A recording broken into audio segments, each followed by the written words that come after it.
Täällä sitä ollaan Narikkatorilla. Jarmo saunottaa meitä. Ja täällä on emeritus puoluesihteeri Rolf Sorvum. Mitäs mieltä olet tämmöisestä päätöksenteosta saunassa?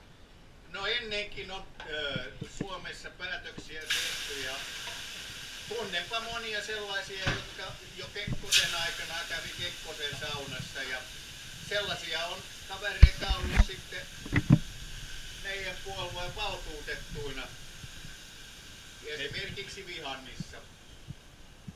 Oho, tulipas vähän tiukat löylyt tähän. Otetaanko lisää? Eli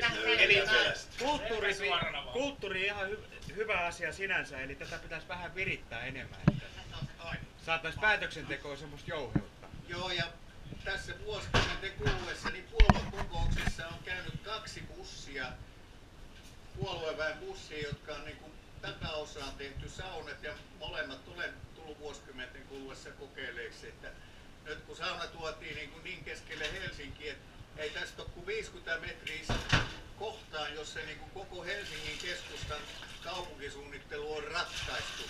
Valitettavasti sitten kun se oli pitkälle ratkaistu, niin se puu otti ja kuoli, mutta versoja siitä on saatu talteen.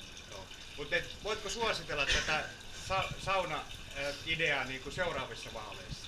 Tämä on sellainen, että Jarmolle sanoin jo, Jarmo-Kedolle sanoin jo sen, että nyt tämä on niin poikkeuksellinen homma, että perussuomalaiset ei koskaan tällaista saunomista tehtyä, kun sä oot vielä sanonut stadibyrokratiassa sen läpi. Kuulemma 4 virkamiestä pyöritti eri rooleissa niin kuin asiaa.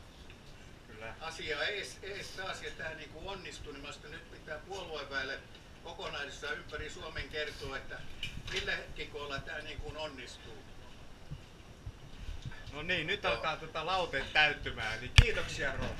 Ei tästä